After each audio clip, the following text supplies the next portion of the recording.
Zechariah. He was a nice person. He was a decent person. He was very smart. He was the only Christian in the whole of the school. And I hated him. Because I thought as a Muslim, I must be better than him. But he was better than I. We start to beat him every single day that we come to school. And we agreed on that night, we need to kill him. It was dark, it was cold, and we went ahead of him. And we were 5 of us. We climbed a tree and we waited there. And from far away, we saw that a torch coming. And the light became bigger and bigger as it approaches us. And the minute that he just went under the tree, we jumped at him. He was crying, he was screaming, he was shouting. We broke his arm, we broke his leg. He started to bleed. And because he started to scream and begging for help, I put my hand in his mouth so that no noise will come out of it. Similar when you are slaughtering a sheep, it's just shivering, and the others were beating him. I felt very proud. You were actually doing something for Allah. You want to please Him. And suddenly, he could no longer breathe, and we could not hear his voice. We left him in the wood between life and death. We went back, you wash yourself, and you pray. And Zechariah never came back. We've never seen him again. I was born and raised up in a very, very fanatic Muslim family. When I was a child, my father brought me to a Quran school. I was only 8 years old, and my father just dropped me there. They shaved my head. We sat in a circle. The shaykh sat in the middle of this circle, and he has a very long whip. I was forced to memorize the Quran. Every mistake that you do, this whip will just come right in the middle of your head. You're not allowed to cry, because in our culture they tell you men never cry. I was crying every single night. And they told me you belong to the Islamic Ummah, and that's why you fight for it, you stay loyal to it. I started to hate people, to hate everybody who's not a Muslim. And I especially used to hate the Jews. So I was preparing myself to go and fight for Allah in the jihad. But every night I went to bed, and when we put the light off, I did not know what will happen with me if I die. My cousin was severely sick, and the doctors, they said he's going to die. They gave him only a couple of days. And one day came 2 people. They were Coptic Christians. And one of them wanted to greet me. And then I saw he had a cross. And then I pulled my hand back. I said, well, I'm not going to touch a hand with a cross. And then he said to me, we hear that this child is sick. We would like to pray for him. And only out of politeness, I told them, okay. And they started to speak to God like a person that he speaks to his friend. They said, God, please heal this child.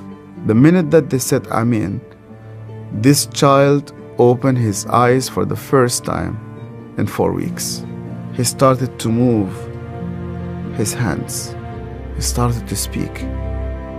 He sat down in his bed and he started to walk.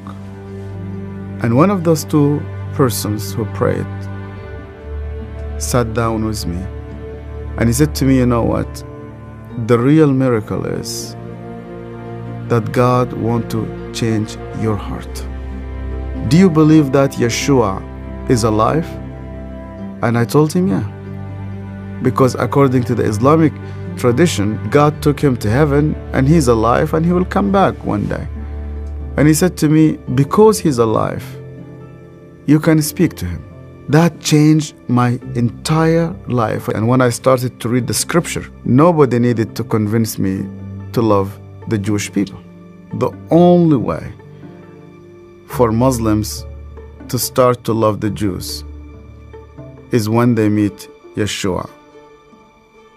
I loved my family, I loved my father, I loved my mother, and I loved my community.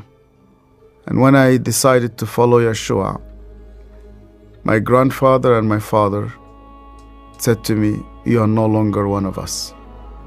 They made a funeral. They invited friends and family.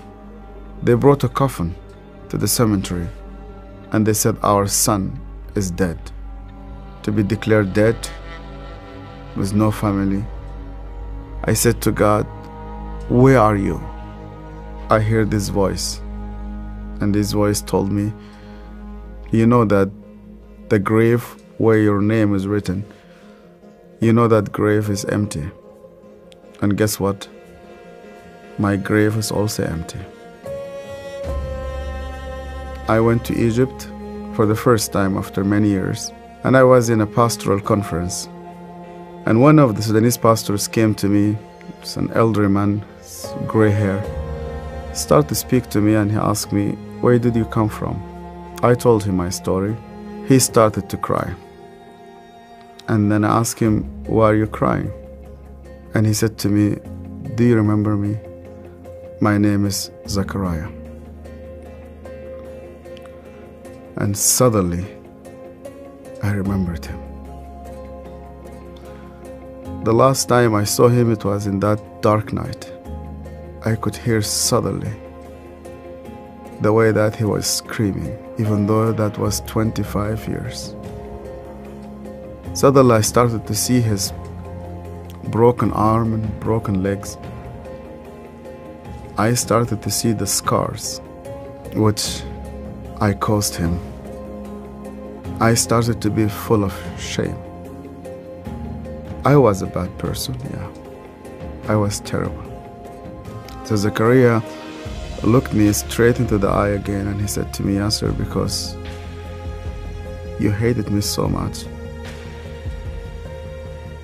I was always praying for you." He opened his Bible, and the minute he opened his Bible, I saw that my name was written in the first page. I hated him. He prayed for me. On that day, God confronted me. He said to me, "Even before you start to think about me, I was thinking about you. To love those who hate you, you need someone whose name is Yeshua."